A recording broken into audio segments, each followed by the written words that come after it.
بەناوی خوای گەورە سڵاوتان لەبێت بینەرانی بەڕێز و خۆشەویست. شەشیەکیە موساڵێک یادی دامەزرانی سوپای عێراقە، بەڵام هەموو پێکاتەکانی عێراق سوپای عێراق بە سوپای خۆیان نازان و بۆیە لە هەموو ناوچەکانی عێراق وەکو پێویست یادی ناکرێتەوە. بەمیاندارێک لە بەڕێزان دارا محەممەد ئەمین شارەزای کاروباری عێراق، محمود ئەمین ئەندامی پێشووی پەرلەمانی عێراق تاوتوی ئەم پرسە دەکەین. سەرەتا ڕاپۆرتێک دەمین.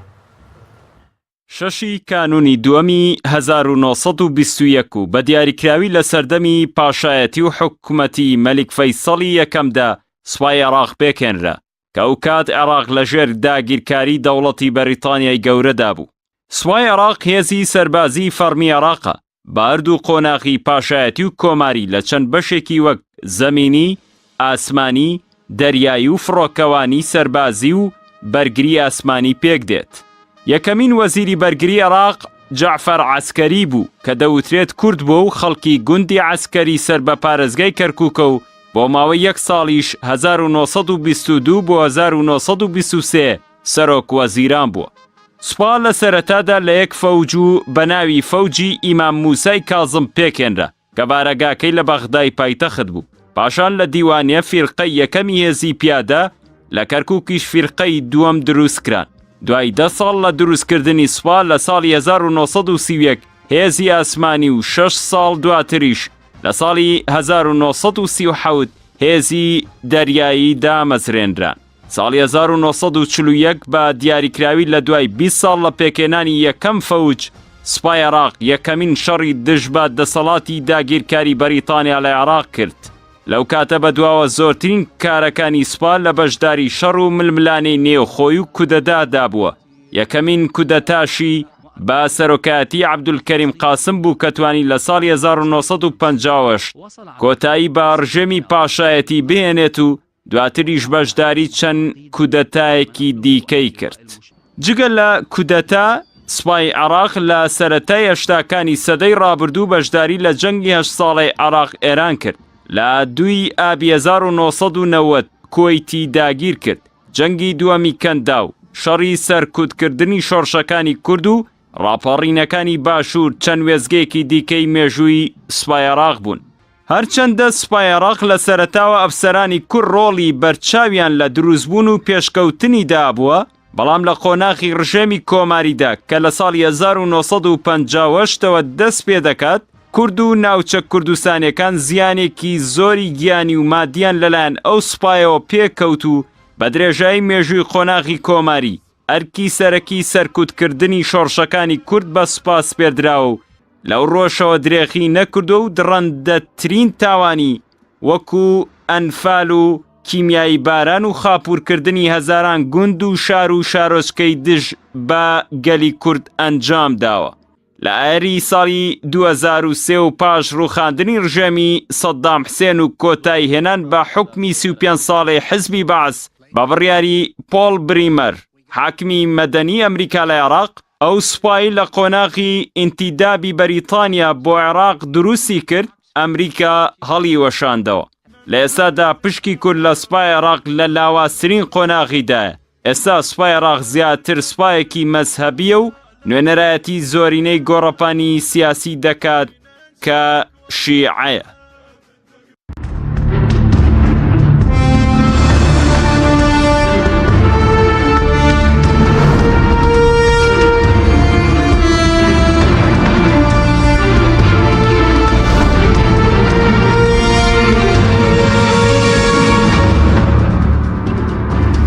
جارێکتر سڵاوتان لەبێت بینەرانی بەڕێز، سوپاس بۆ میوانەکانمان بەخێر بێن، سوپاس بۆ ئامادەبوونتان. کاک محمود ئەگە سەرەتا لە بەڕێستانەوە دەست پێ بکەین بەر لەوەی کە قسە لەسەرەوە بکەین ئایا سوپای عێراق سوپای هەموو پێکاتەکان بووە. دەمەوێت سەرنجی بەڕێش بزانم زۆر جار لە سەرتاسەری عێراق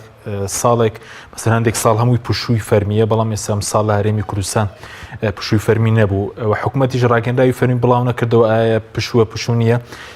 سەرنجی بەڕێزت لەو بارەیەتی. ولا الراستية بالنسبة لكردوا دميك يعني جيشي عراق يعني حساسيتي هي برابر جيشي عراق كجيشي عراق هم لسردمي ملكية وهم دعاية لسردمي همو جمهورية كاني كتير قررون جيشي عراق يعني هيرشي هنا وتسر كردستان لا سردمي ملكية جيشي عراق هات وتسر يعني لە هینی سلێمانی بۆمباران کردەوە. دوای ئەوە لە سەردەمی بەعسا بە تایبەتی جێشی عێراق و لە سەردەمی عەبدولکەریم قاسمیشە، عەبدولسەلام عارف و دوایی عەبدوڕەحمان عارف و ئەوانە تۆزێک هینێک بوو چکە ئەوان بیران جیاواز بوو، تۆزێک ساحەتی کرد خەڵکی کوردستان لە هێرشی جێشی عێراقی. لە دوایەوەی کە عەساری تر ئەزانین کە هەموو ئەو شتانی کە بەسەر کوردی هێناوە، لەبەرەوە کوردایمە حساسیەتی بەرامبەر جێشی عێراقی هەیە. بەڵام ئێستا ئێمە بە جۆرەی دەستور هەرێم بەشێکە لە دەوڵەتی ئیتیحادی عێراق، لەبەر ئەوە ئەبێ ئەو پشۆ ڕسمیانە شمولی هەمووی بکات، بەپێی دەستوریشە بێ شمول بکات. لەبەر ئەوە لە ساڵانی ڕابردوو شاکردوانە من ئەم ساڵ پێم وایە لە ڕاستیە گێڕمەوە بۆ ئەوەی کە پارتی ویستی هین ئیحراج بکات، بەرهەم ساڵح ئیحراج بکات وەکو سەرۆک کۆمار. من پێم وایە کاک فواد حسین سەرۆکی کۆمار وایە ئەم ساڵیش وەکو ساڵەکانی کە عوتڵا، بەڵام لەبەر ئەوەی هینەکەی داواکەی هەوڵەکانی سەرۆکی پارتی نەچوە سەر و کاک فواد نەیتوانی لە ڕکەبەریا لە دکتۆر بەرهەمی بەرێتەوە، ئەم ساڵ حکوومەت بەدەست ئەوانە تەبان ئەو دیارە بڕیاریان داوە بەبێەوەی بەیان مبەڕی و دێنەوە کەم سوپایە دەستێ بووە لە ئەنفال و لە کمیابانی کوردایە کە ساڵەکانی ڕابردوو شەشی کانونێ من خۆم دژم، ینی خۆم دژی ئەو سوپایان پێم وایە سوپایەکی نییە، بەڵام ینی من وەکو کەسێکی ئەگەر ناوی ڕۆشنبیر چاودێر ئەوانە ئەتوانی، بەڵام سوڵتەی سیاسی جیاوازە لە ڕۆشنبیرەکان ئەتوانن هەمویان ڕەخنە بگرن و تا بنووسن چی ئەڵێن بە جێشی عێراقی بێڵێن، بەڵام تۆ بە هەرێمێکی بە پێی دەسوور بەشێکی لە دەوڵەتێکە پێوترێ دەوڵەتی اتحادی عێراق، لەبەر ئەوە بە جۆرەی دەستور و قوانینی هین نافیز مەرعی ئێستا لە عێراقا ئەبێ هەرێمی کوردستانیش وەکو شوێنەکانی کە احترامی ئەو ڕۆژە بگرێت. لە ساڵانی ڕابردووە خۆ هەرم جێشە بوو کە ئێستا ئەم ساڵ یادی ناکەنەوە، لە ساڵەکانی ڕابردووە یادیان کردوێتەوە و شەشی کانونیان کردووە بە پشوو. ئەم ساڵ من پێم وایە تاکە هۆ کە هەبێت ئەوە لێکدانەوەی منات پێم وایە لەبەر ئەوەیە کە ئەیانەوێ بەرهەم ساڵە ئیحراج بکەن لە چکە پارتی ئیعلانی کردووە ئەمەتر بەسەرۆکی کۆماری نازانین و احترامی ناگەین ویان هەڵبێتە هەولێر و هەموو قسانیان لە ئیعلاما کرد. ئەم ساڵ ئەوەشیان کردبوو ئیحراج کەن چکە ئەو زۆر باشە ڕاعی دەستورە ئەوەی کە بە فەرمی زڕونکردنەوەیکەنرا چکە خەڵک هەندێک پێوا بوو داوام هەندێک داوام نییە پەیوەندی بە عێراقەوە بکەنیان توانین ڕوونکردنەوەی فەرمی بدەن حکوومەت کە بڵێن ئەمە داوامی فەرمی نییە. طبعاً ئەو پەیوەندی بەوە هەیە، ینی بە بەردێک دوو چۆلەکە ئاکوژن التزام ناکەن، شتێکی بەڵگەیەکی ڕسمیش نان بەدەستەوە حکوومەتی عێراقی لەسەری هەڵباتێ، بەڵام مشکلەیە ئەمە بۆ مفاوەزات هێشتا قانونی موازنە مناقەشە نەکراوە. ئێمە لە نائبەکانی کورد داوای بەشی پێشمەرگاکەن لە هینا لە قانونی موازنە وەکو بەشێک لە منزومەی دیفاعی عێراقی کە تۆ خۆت هەوڵ ئەیەی پێشمەرگە بەریتە ناو ئەو سیستمی دیفاعیەوە کە حکوومەتی ئیتیحادی هەیەی ئەم دوو فاقیە یعنی چی؟ کەواتە بۆ لەوێ هەوڵەیە موچە و تەسلیح و ئەوانەی لەسەر عێراق و ببی بە بەشێک لە منزومەی دیفاعی عێراقی لەم لاشەوە یادەکەی هین ناکەی، یعنی احترامی یادەکەی ناگری. ئەم دوو فاقیە بۆچی؟ بۆ ڕازگۆنین لەگەڵ میلەتەکەی خۆیانم پێم وایە لە نهایەتە میلەت باجەدا چکە ڕەنگە وە کوتلەکان پێزانن شیعە و سونەوان احترامی ئەو ڕۆژەگرن پێی بزانن لە قانونی موازنە بیکەن بە هەڵا بڵێنەوە پێشمەرگەی چی نانە چکەوە لە ئەسڵا احترامی ئەو جێش ناگرین تر بۆچی پارەکەشی بەشێ لە پارەکەشی دەکەم. مامۆستا جەنابیشت بەخێر بێ بەرلەوەی کردنی سەرسوپای عێراق تا چەندە گرینگە مەسەر لە هەرێمی کوردستانیش ڕۆژی پێشمەرگە هەبێ، ینی بۆچی ئەم دووهێزە تەنانەت لەسەر ڕۆژێکیش بۆ پێشمەرگە و کوڕێزێک لە قوربانیانی پێشمەرگە لەو خەباتی کە هەی بووە ینی ڕۆ نەتوانراوە ڕۆژێک دابنرێ، بەڵام ئێمە لە عێراقا مەسەرەن ڕۆژی سوپامان هەیە. بەناوی خۆی بەخشن لە میهرەبان سڵاو لە بەڕێستان و لە بینەرانی کەناڵەکە. لە ڕاستی لە عێراق ڕۆژی سوپای هەیە و عێراق دەوڵەتە و هەموو وڵاتێکیش ڕۆژێکی تایبەت بە سوپاکەی خۆی هەیە. هەرێمی کوردستانیش تا ئەمڕۆ بەشێکە لە عێراق و پێویستە ئەگەر ئەو یادی سوپای عێراقا و بەڕسمیش تاوانەوە ڕۆژێکە ڕۆژی پشووە فەرمی لە هەرێمی کوردستانیش هەروابێ و ساڵانی پێشووتریش هەروە بۆ 9 ساڵە و سوپایە دامەزراوە 9 ساڵەیە دیەکرێتەوە ڕۆژە پشوو بووە. بە دەردەوە ئەم سوپایە بەدەست هێزە سیاسی و دەسەڵاتدارەکانی عێراقەوە بەردەوام کوردی چەساندۆتەوە واستەمی لە خەڵک کردووە. زۆربەی کوردە تا گۆڕانکاریەکانی عێراقیش ئەم سوپایە کردوێتی و ڕۆڵی سەرەکی هەبووە لە گۆڕانکاریەکانی کە هەبووە. بەڵام بەداخەوە ئێمە من پێم وایە لە هەرێمی کوردستانە ئێمە حکوومەتمان نییە و تا ئێستا وەکو حکوومەتمان نییە حکوومەتە نەپلانی هەیە و نە استراتیژی هەیە و نە بەرنامەی هەیە و زۆربەی کارەکانیشی بەکاردانەوەکە هەروەکو کاتی خۆی کەوتمان ریفراندۆمەکە لە کاتی نییە و دەرەنجامی زەرد و کارەساتی زۆر خراپمان بۆ دێنێ هەروەش دەرچوو بەڵام لەبەرەوەی چۆنەڵێ خواسی چەند کەسێک بوو یا تاکە کەسێک بوو یا حیزبێک بوو دەویست ئەم کارە هەر بکات دەرەنجامی زۆر مەترسیداری هەبوو لەسەر و هەمویانەوە خەڵقی بێهیوا کرد و تا چەند ساڵێک باسکردنی دەوڵەتی کوردی لە خەیاڵ و بەرنامەی هەموو لایەکە دوورخستەوە بەڕاستی دەرەنجام ئەم کارایان کرد و وەکو ئەمری واقعی جارێکی تر گەڕانەوە بۆ عراق و جارێکی تر شەڕ و لە عراق لەسەرەوەی کێ سەر و کۆماری عراق بێستا شەڕە لەسەرەوەی کێ وەزیر بێ و هەرم بەداخەوە هەرم سوپای عراقی کە هەیە لە یەکەم دروستبوونی یەکەم فەوجی عراقیەوە بەڕاستی وەزیری بەرگری سەردەمی مەلیک لە دروستبوونی سوپای عراق لە ساڵی 1920 کورد بوو خۆ تا پاری سەرۆگەرەکانی سوپاش هەر لە عراق هەر کورد بوو ینی شەڕ بوو لەسەرەوەی ئەوەی یەکەم وەزیری بەرگری کورد چێ بووە جعفەر عەسکەری یەکەم وەزیری عراقی بووە یەکەم وەزیری بەرگری عراقی بووە کە لە سەردەمیەوە یەکەم فەوجی عەسکەری ساڵی 1920 کەنەوە 8 ساڵ بەسەرا تێپڕ دەبێت لە دوای پرۆسی ئازادی عێراقیش لە دوای پاسەڵاری عێراقی سوپا سالارەکە هەر کورد بووە و هەر شەڕی بووە لەسەری ئێستاش بەڕاستی سالار بڵین لیوە بابەکر زێباری سەرۆگەرەکانی سوپا بوو هەر شەڕیش بۆ لەسەری ئێستا جێشێتی و پارتی بیدەنێ هەر شەڕەکەن لەسەری لەسەر پۆستی سوپا سالاری عێراق لەسەر پۆستی سوپا سالاری عێراق لەسەر هەر پۆستێکی تر لە عێراقا بیان دەنێ بەدەر لەوەی بیر لەوە بکەنەوە لە ڕووی استراتیژیەوە ئێمە نەتەوەیەکین لە عێراقاژین تا ئێستا هەلومەرجی نێودەوڵەتی لەبار نەبوو بۆ ئەوەی ببینە دەوڵەتێکی سەربەخۆ خۆشمان زەمینەمان لەبار نەکردووە دەرەنجام لەبێ لەگەڵ عێراقا بژین و بە ناچاریش بۆ ئەو شتانەی کە ناچاریان دەکات دەگەڕێنەوە بەغدا بۆ بوجە و پارە و کۆمەڵێک شتی لەو بابەتە بەڵام کە دێتە سەر بابەتێکی لەوەکو مامۆساژ باسی کرد ئەوە بەڕاستی جێرەخنەیەکی زۆر گەورەیە گەر تۆ خۆت بە عێراقیە زانی ئەم سوپای عێراق ئەبێ بزانین یەکێک لەوانەی سوپای عێراق بە تایبەتی لە سەردەمی باسیەکانە شیعەکان تووشی لە ناوچوونێکی زۆر گەورە بوون سوپای عێراق شەڕی ئێرانی کرد کە ئەوە بۆ شیعەکان بەڕاستی چۆنەڵە کارەساتێکی مێژوویە بەڵام ئەمڕۆ هەر شیعەکان یادیەکەنەوە پیرۆزباییەکەن و ڕۆژی خۆیان ێزانە لە پیانمای ڕۆژێکی نیشتیمانی گرنگە بەڵام ڕەنگە خەڵک بن وێزگەی جیاواز ئێستا باز لەوەکەی کە سەردەمێک تەنیا سوننەکان بە سوپای خۆیان زانی و سەردەمێک ئێستا شیعەکان ئێستاشی لەگەڵا بێ ئەوان هەر ڕۆژاناسی بەو سوپایەکەن بە هەموو ڕۆژەکانیەوە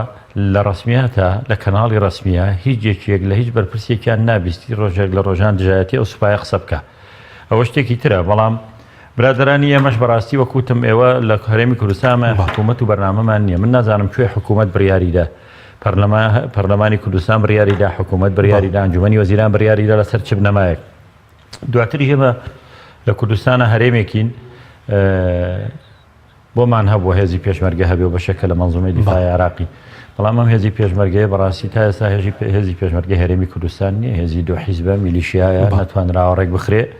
بەداخەوە هێزی نیشتیمانیمان نییە هێزێکم حیزبە پێڵە خەڵک بگرە لەم لە خەڵکەگرێ لەو لای گرێ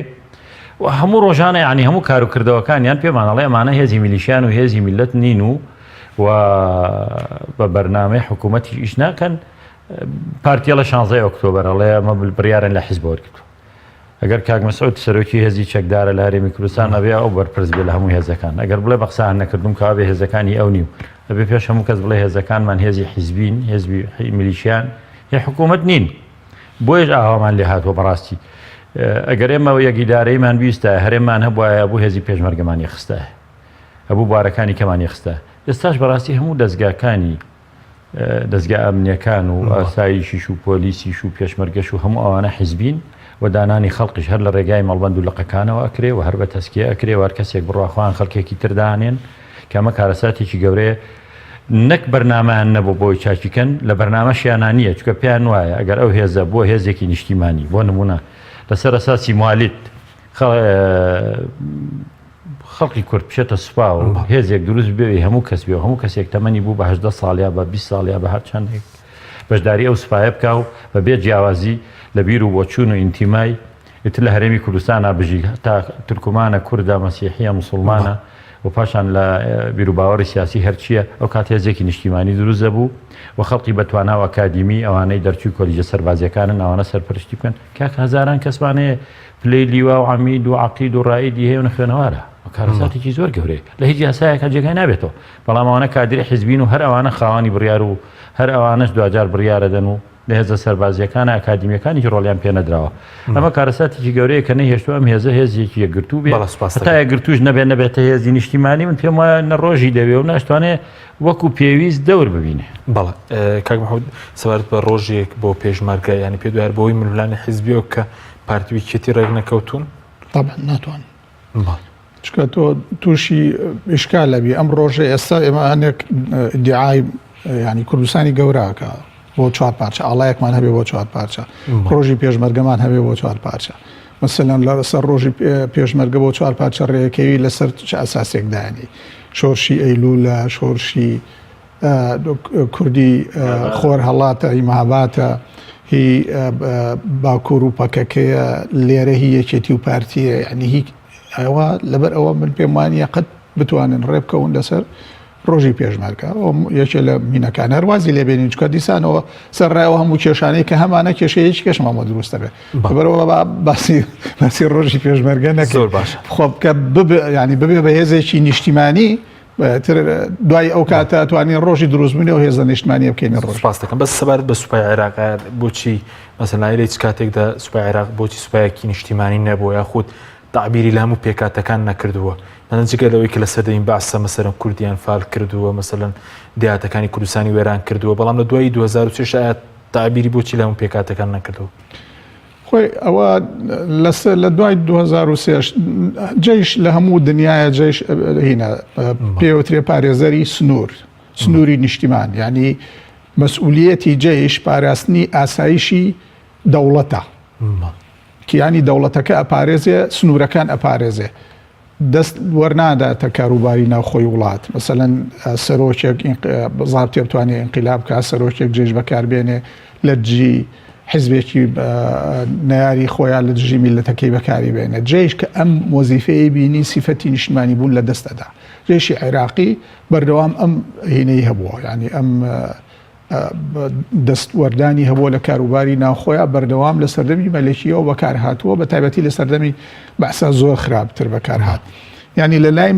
من تەسەوڕم وایە وتاری کیشم لەسەر نووسیەوە بڵام کردوێتەوە جێش بەوە نییە تەسلیحی چەندە و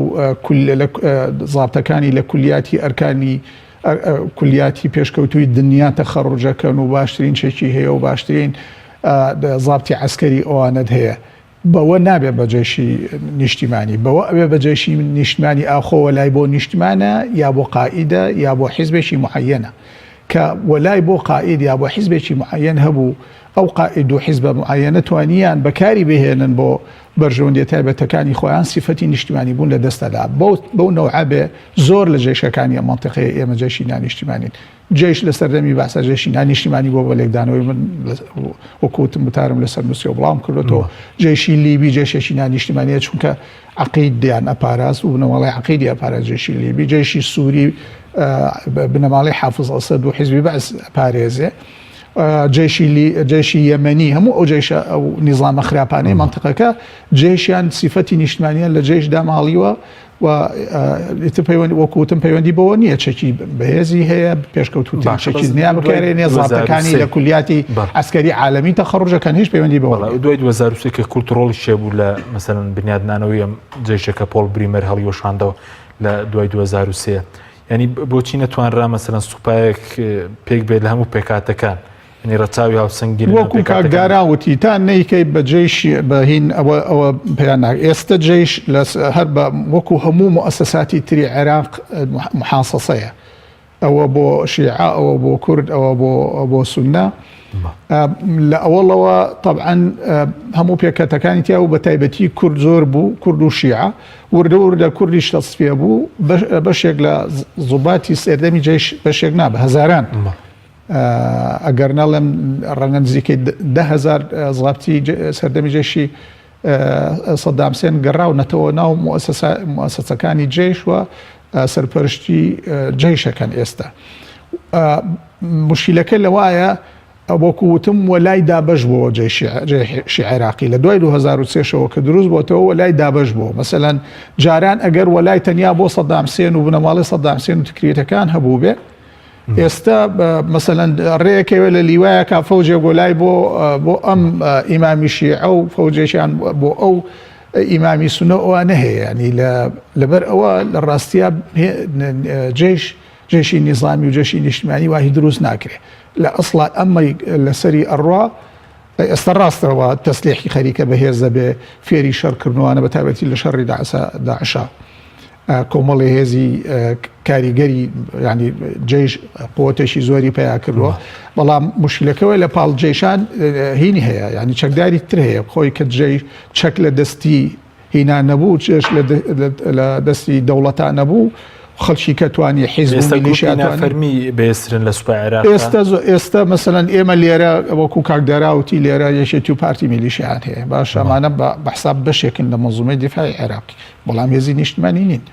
هێزی سەر بە حیزبن لە ناو حیزبیشە گرۆپەیە بووە هی ئەم فەوجی ئەم سەرکردە و لیوای ئەو سەرکردە لە هەردوو لا هەیە هی ئەم بنەماڵە و هی ئەو بنەماڵە لە ناو جێشی عێراقیشە ینی لە بەس جێشی شعبی 68 فەسیلی جیاوازە ئەم هەر 68 فەسیلە هیچیان هی حەشتی شعبی هیچیان گوێ لە هینە لە جەبهەیە گوێ لە قائیدی هینەکەی خۆی ئەگرێ قائیدە مەزهەبیەکەی خۆی ئەگرێ گوێ لە هینەکان لە ئامرەکەی ئامری جێش کە مەسئولی عسکەری ئەو منطقەیە گوێ لەو ناگرێ ئەمر لە هینەکەی خۆیەوە وەرەگرێ لە یا ئەوە یەکێکی سەرکردەیەکی حیزبی دەسەڵاتدارە یا مەرجەعێکی معەنە ئەمانە بەکاریانە هێنە لە ڕاستیە لەبەرەوە بەم نەوعە جێشی نیشتیمانی دروست نابێ بەڵام ڕۆژەکە بووە ڕۆژەکە کۆنە ڕۆژەکە ینی ڕۆژی جێشی عێراقی پێش دروستبوونی دەوڵەتی عێراقی بۆ معلومات ینی چەند مانگ پێ جێشی عێراقی دروست بووە لە 6/1/1920 دروست بووە بەڵام مەلیک لە هینا وەزارەتی دیفاع هینە لە چەند مانگێک دوای ئەوە دروست بووە مەلیک 2-3 ساڵ دوای ئەوە هینی تاجی مەلەکی خراوەتە سەر لە عێراق هێشتا موسساتی مەدەنی حکوومەتی و ئان هێشتا دروست نەبوون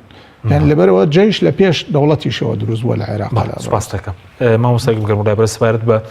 کەمبوونەوەی ڕێژەی کورد تۆکارەکەی چێک لە دوای 2003 کە سوپای عێراق هەڵەشاوە ئێستا ڕێژەی کورد زۆر کەم بۆتەوە باز لە سەدایەک و لە سەدا 2 دەکرێت بۆ لە سوپای عێراقە لە ڕاستیدا سوپای عێراق دوای ڕوخانی ڕژێم گۆڕانی گەورەی بەسەرهاتووە و سوپای تام بەم لە ڕێگوڕیشەوە هەڵوەشایەوە هەرچەنەوە جێگای زۆری نیگەرانی بەعسیەکان و عەرەبی سونەوە نەبوو چکە زۆربەی زۆری سوپاکە لەوان پێکاتبوو بەرپرسەکانی هەتا زۆرێکیش لە ئەمریکەکان تەمان ئەمریکا بڕیاری هەڵۆشانەوەیدا زۆرێک لە ئەمریکەکان پیانوا بۆ هەڵەیەکی گەورەیان کردووە کە سوپای هەڵۆشایەوە بۆیە عێراق بەرەوە و میلیشیا و پاشاگەردانی ڕۆی بەس بەرحاڵ سوپاکە نەماوە سوپایەکی کە دروست بوو سوپای دروستبوونی ئەم جارە سوپایەکی جیاواز بوو سوپای سەردەمی ڕژێم و پێشتر لە دروستبوونی باڵێن سوپای عێراقیەوە لە ساڵی 1900 لە مانگیەکی ساڵی 1920ەوە هەتا ئێستا هەتا باڵێن ڕوخانی ڕژێم ئەو کوردانەی تیا بەشدار بوون دەچوونە ناو ڕیزەکانی سوپاوە لەگەڵ سوپا تێکەڵ دەبوون جاری وا بۆ سوپا کوردێک وەزیری بەرگری بووە سەرۆکی ئەرکان بوو بەرپرسی فەیلەقەکان کوردی تیا بوو بەرپرسی لیواکان کوردی تیا بوو کوردەکان جاری وا بووە فەرماندەی لیوایەک لە بەسرا بۆ کورد بووە فەرماندەی لیوایەک لە ناسریە بۆ کورد بووە هەموو ئاوا ئەم تێکەڵی هەبوو بەڵام خۆ دەزانی لە دوای 2003 گۆڕانکاری بەسەرهات بە ڕێژەیەکی زۆر کەم کورد چۆنا ئەو سوپایەوە بەڵکو لێرەم هێزی پێشمەرگە دروست بوو زۆربەی زۆری هێزی چەکداری کاکە ئێستا هێزی چەکداری کوردستان زۆر زیاتر لە سوپای عێراقی من نازانم یعنی ئەوەی کە ڕقەمەکانی یەکێتی و پارتی پێمانەڵێن 100,000 هێزی چەکدارمان هەیە سوپای عێراقی 100,000 نییە 200,000 نییە یعنی لەبەرەوە ئێمە لە 150 لە 160 دەبین لە هێزی چەکدارە بەس لە واقعیان نیمانە هێزی چەکدار نازانم ئەگەر بریتی بێ لە سوپای ئێمە پێشمەرگە هێزی نیشتیمانی بێ کە پارێزگاری لە هەرێمی کوردستان بکە ئەومان نییە بەڕاستی. هێزی میلیشیایی حیزبیە هەر کاتێک ویستە بێتیان پێشمەرگە قارەمانانە گیانی بەخت کردووە شەهید بووە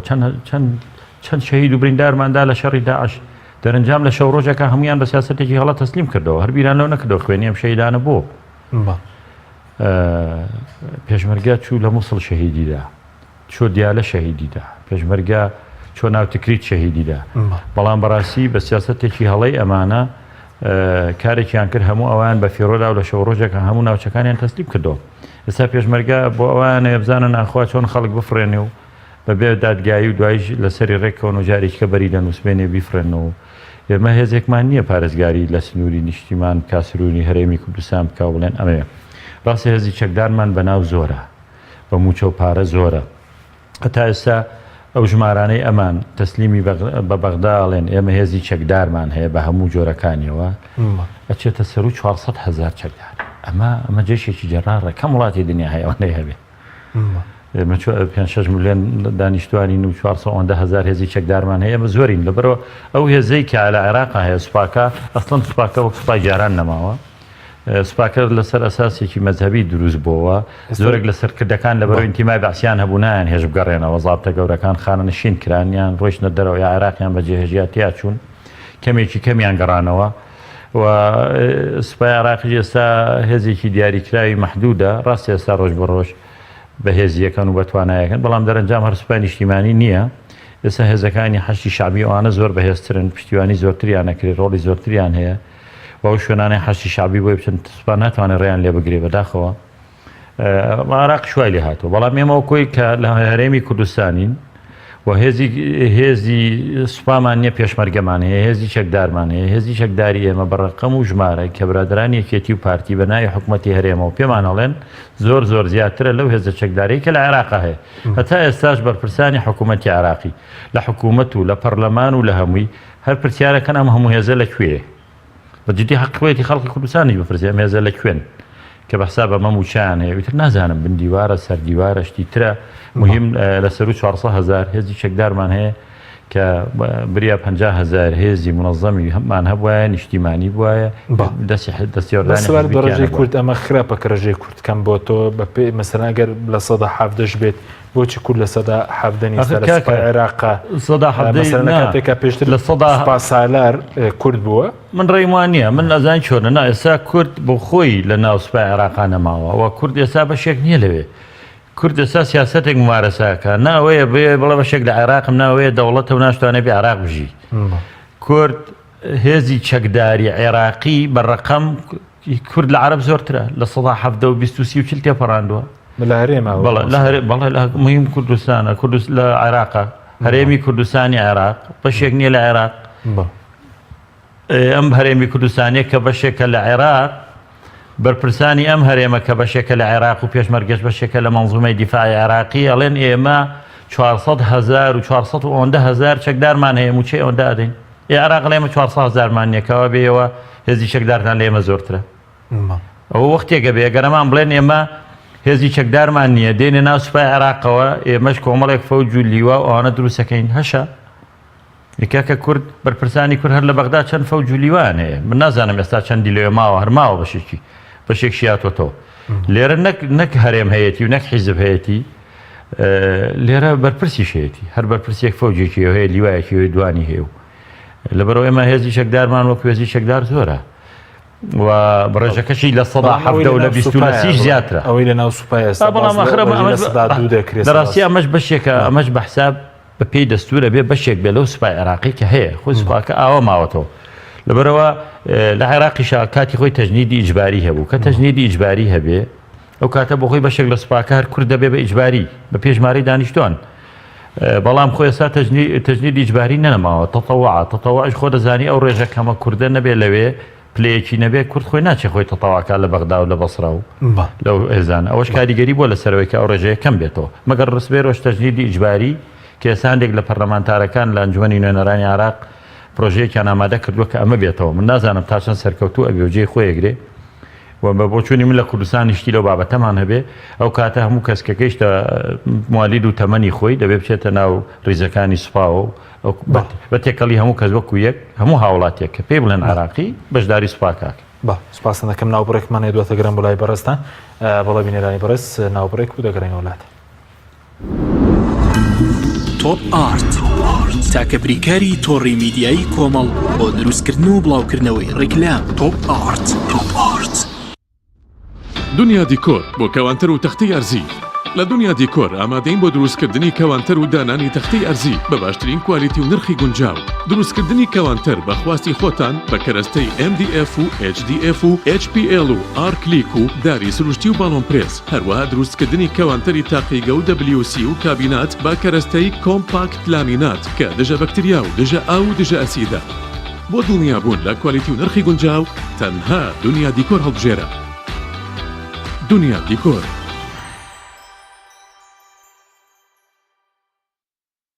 فانسینێت خێراترین هێڵی ئینتەرنێت بە داوڵۆندی بێسنوور ئێستا لە خزمەت کڕیارەندایە. فانسینێت جۆرەها کارتی پڕکردنەوەی بۆ ئامادە کردوون کە سەرجەمیان داوڵۆندیان بێسنوورە بۆ ماڵ و شوێنە گشتیەکان. کارتی 9000 دیناری بۆ ماوەی 1 هەفتە، کارتی 7000 دیناری بۆ ماوەی 15 ڕۆژ، کارتی 30000 دیناری بۆ ماوەی مانگێک، کارتی 40000 دیناری بۆ ماوەی مانگێک و بە خێرایی زیاتر کە تایبەتە بە یاری ئۆنلاین. هێڵی فانسینێت لە ڕێگەی ئامێرێکی تایبەت کە لە سەرباندا دەنرێت وەردەگیرێت و لە ڕێگەی گێنەرێک بۆ ئامێری بڵاوکردنەوە لە ناو ماڵەکەت یان شوێنی کارەکەت کاری پێدەکرێت. ژمارەی تەلەفۆن 070 224 75 74 یان 050 194 36 37. فانسینێت. تۆپ ئارت تاکە بریکاری تۆڕی میدیایی کۆمەڵ بۆ دروستکردن و بڵاوکردنەوەی ڕیکلام. تۆپ ئارت.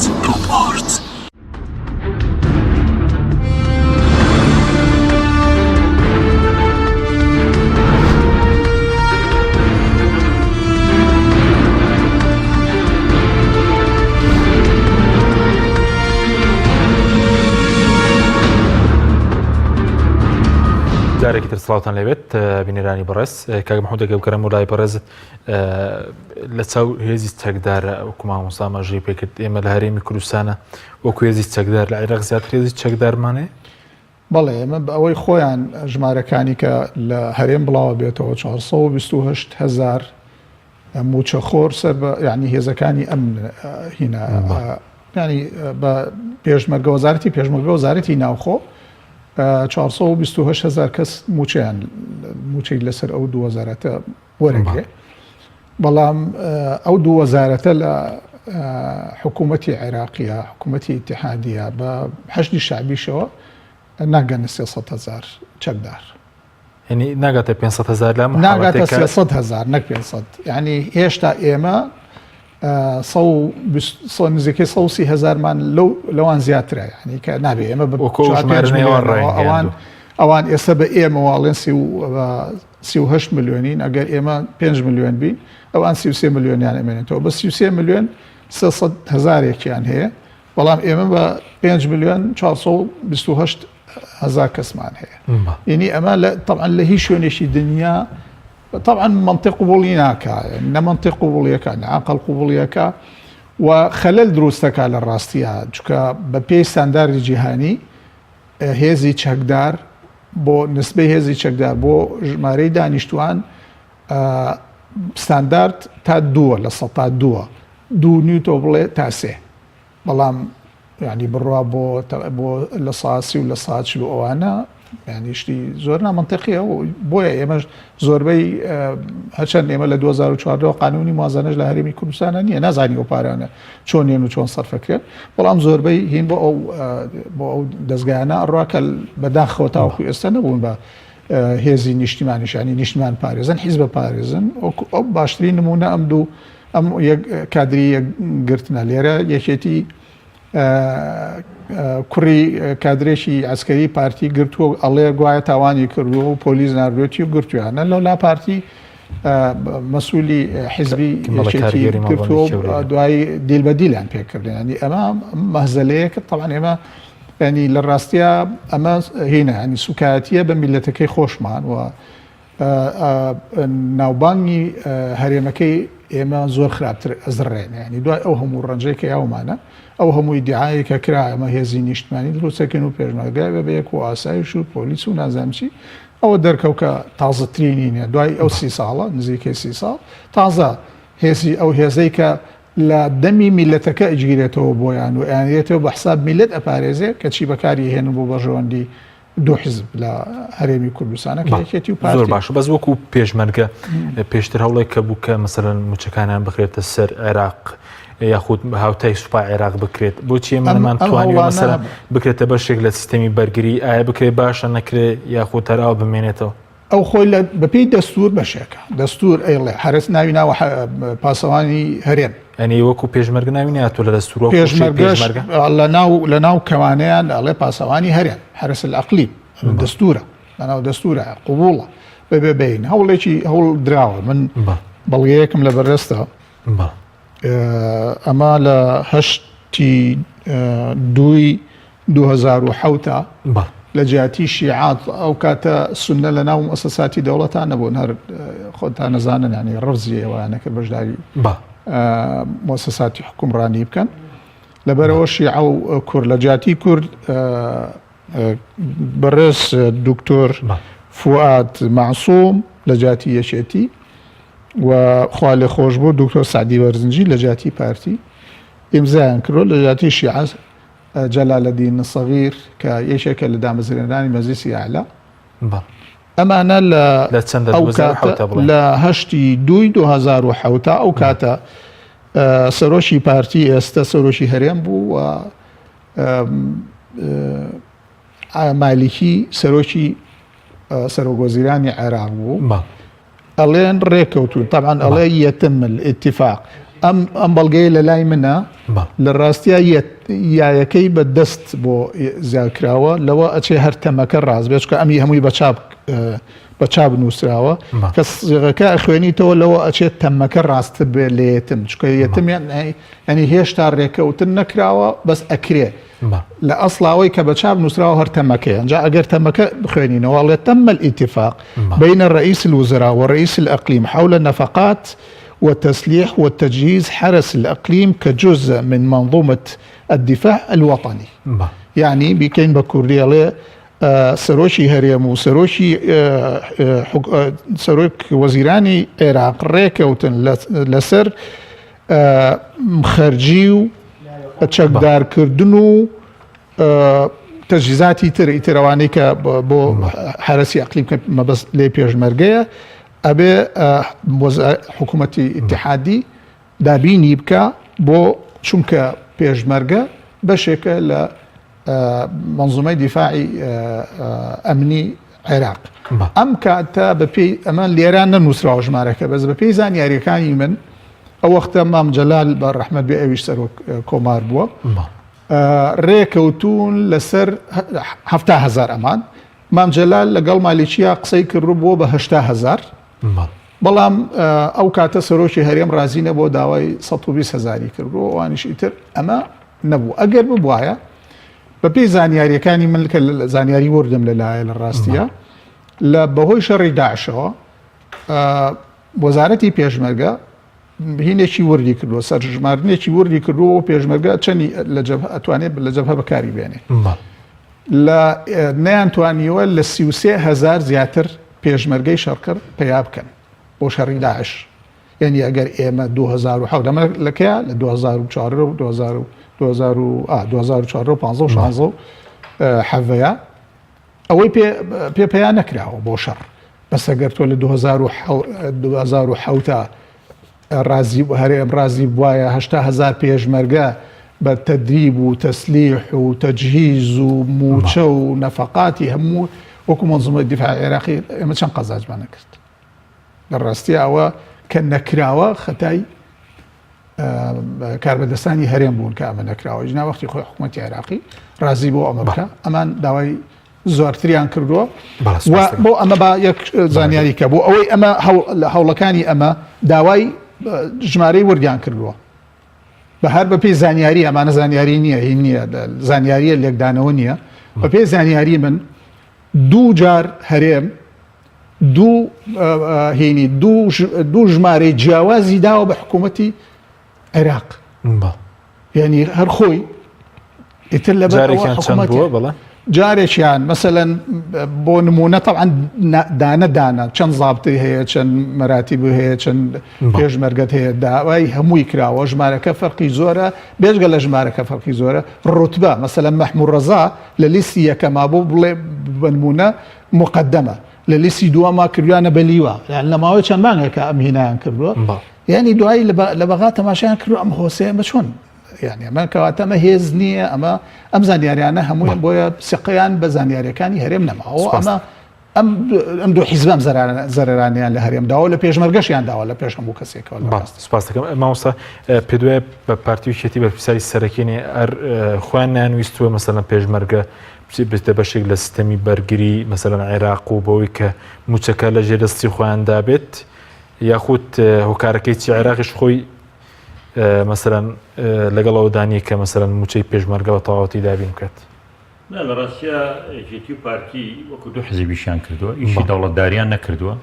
هەرێکێکیان ویسوێتی زۆرترین ژمارە بنووسێ بە ناوی چەکدار و موچەیەکی بداتێ کەمیان زۆر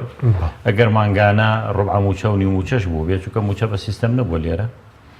موچیان بدەنێ و بۆی لە کاتی پێویستا بەکاریان بێن و لە کاتی دەنگدانا بەکاریان بێن و دۆست و ئەندام و لایەنگر زیادکەن و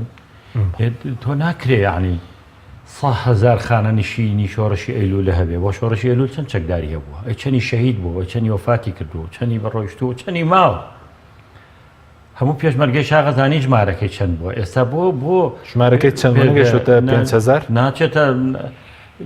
10,000یش بوو بێ خۆ هەموو پێشمەرگانە ئێوانەی شەهید بوون ئەوانەی وەفاتیان کرد ئەوانەی پیر بوون ئەوانەی ما خانە نشین بوون تۆ ئێستا هاتووی 50,000 کە و ناو پێشمەرگەی شاخ و پێشمەرگەی کوێ و هەموو ئەمانە بەڕاستیەکێتی و پارتی هەرێکانە ویست نفوز بەخۆی پایەکە و هێز بەخۆی پایەکە و بەکاری بێنێ لە کاتی دەنگدان و لە کاتی شەڕ و لە هەموو ئەمانە ئەو کاراناکرد من پێم وایە تاوانەمەی کاک مەحموود باسی کرد ئەوەی اتفاقیە کراوە و تەمەکەش ڕاستە لەبەرەوەی ئیمزا کراوە شتێکی ئیمزاکرێت لە پێشا تەمە الاتفاق عەلەیه یعنی ڕێککەوتوونەوە ئیمزاشمان کرد و کاتی خۆشی من یەکێک لەو بەرپرسانەم بینی کە لە حکوومەتی هەرێما وەزیر بووم بۆ دانووسانەکان چوو بۆ بەغدا ساڵی 2007 وتی لەگەڵ بەغدا هەر ناوەڕۆکی ئەمە من ژمارەکەم بیر نییە بەڵام ژمارەیەکی زۆر باش بەغدا ئامادە بوو هەموو پێداویستیەکانی بۆ دابینکەوە ناویشی تۆمار بکرێ موچەشی بۆ بێ وتی ئەمە وتومانەوە 3,000 چەکدارمان هەیە طبعا دوای ئەوە بە لێشاو ئەو کاتە پارە هەبوو نەوت بەرمیلی 100 تا 108 دلار ڕۆی پارەیەکی زۆر لە هەرێما هەبوو ئەو بودجە بەلاحی عێراقی ژەهات بە سەدا حەفدەکە و ئەم نەوتش 108 دلاریە کرد لە هەردوو لایەکێتی و پارتیان فرۆشت خێراخێرات چەکداریانە نووسی زیادیانە کردویان هێنا ئەو کاتە تەمەنەمان وتبوویانەوە 3,000مان هەیە ئەوانی وتبوویان باشە خۆ ئێمام عێراقە کە ئەم هەموو شەڕ و ئاژا و ئەم عێراقە گەورەمان لەبەردەستایە مۆفەق ڕوبەیعی پێوتی وتی باشە 3,000 لەکوێدایانێن ئاخر زۆر هێزێکی گەورەیە و هەرێمە هەندێ وتی لەبیرمە وتی تۆمە کاکە ئێمە هەمووی شی و شاخ و دۆڵە یعنی چەکداری زۆریە یعنی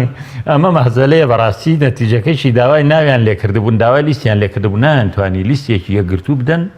ئەو معلوماتانەشدا بوویان هەمووی شتی جیاواز بوو یەکێک لەوێ پلەی نییە لێرە بۆتە نەقیب لەوێ نەزانم چییە بەرحاڵ ئێستاشی لەگەڵ بێ نایانتوانی ڕێکی خن وەکو نایانتوانی لەگەڵ بەغدا ڕێکی خن ئەگەر بێ باکن لەوەی ئیشان بە بەغدا و بە موچە و بە پشتیوانی عێراق نییە با لێرە ڕێکیان خستایە لێرەش کارەساتێکیان دروست کردووە کە زۆر بە زەحمەت پێیان چارەسەر دەبێ یعنی مەسەلەن ئەمانە وەکوتم چوونە سوپا و پلان وەرگرتووە بوونە پێشمەرگە و بوونە نەقیب و عەقید و عەمید و ڕائید و تا لیوا ڕۆیشتون و شەهادایان نییە ئەی بە چۆن بەرزترە بنەوە چۆن تەرفیعەکە نازانم دواتریش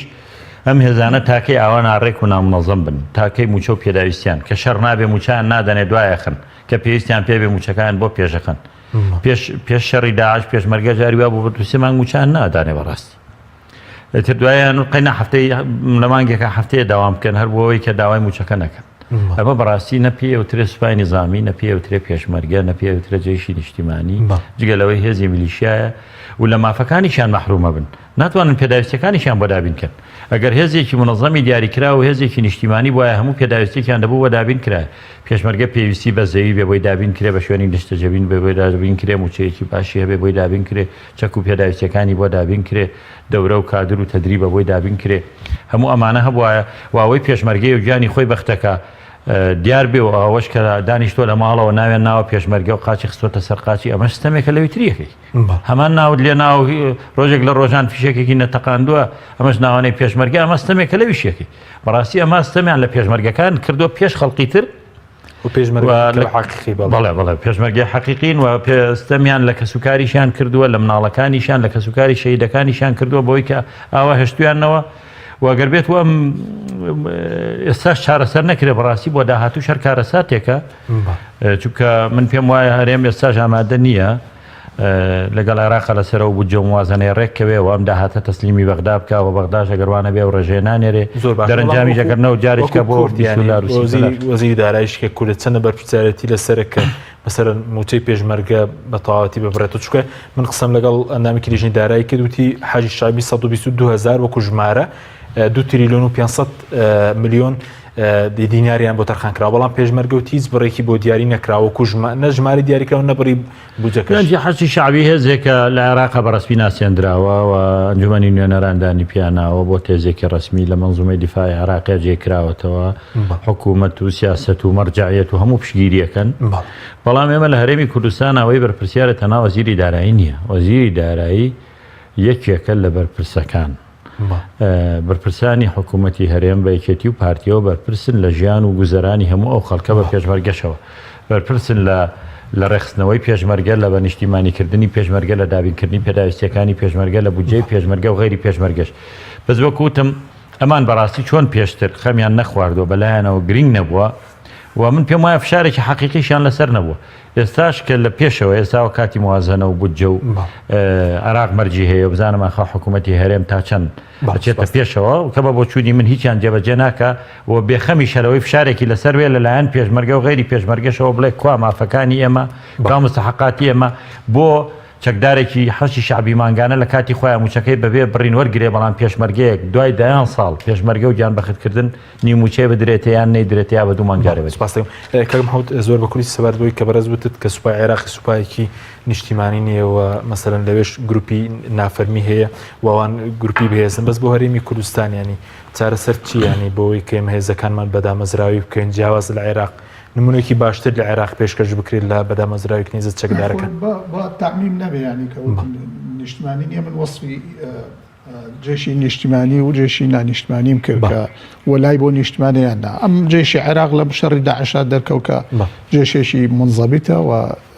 سەرکەوتنی گەورەی بەدەستێنا و زابتی زۆر باشی پێگەیان لە بیرم نەچێ ئێمە مجموعەیە زابتمان کە لەم کولیاتانەی خۆمان تەخەڕوجیان کردووە قەڵاچۆلان و زاخۆ ئەوانە بوون بە زابتی زۆر پرشنگدا لە جێشی عێراقا و بوون بە بهێنا بوون بە زابتی زۆر گەورە لیوا و فرقە و شتیوان کەوتۆتە بەردەست بەڵامینەکانی خۆمان لێرە بەکاریان ناهێنن مەسئولی جەبهەکان هەر نەخوێنەوارەکانن زابتی هینە هەیە ئەو هەموو ئەو دوو کولیە گەورەیە دانراوە ئەو هەموو پارەیەتی یا سەرفەکەی زابتی ئەکادمی تەخەڕوج پێەکەی بەس هیچ هینێکی نییە ینی جێگەی ناکرێتەوە لەبەر ئەوە ینی بە هیچ جۆرێ ئەمە بەڵگەکان زۆرن کە لە ڕاستیە پێشمەرگەنەوە بە ینی هەر بە بینی بەلیشایی ماوەتەوە ئەو یەشێکەیە لە بەڵگەکانە کە ئەو زابتانەی کە ئەکادیمی لە قەڵاچوالان و لە زاخۆ تەخەڕوجەکەن بۆ نایەن ئەوانیان هێزەکانیان بنەدەست بۆ هەر هێشتا بەدەست نەخوێنەوارەکانەوەیە لە شەڕەکانی داعشیشە ئەوان هیچ هینێکیان نەبووە هیچ وجودێکیان نەبووە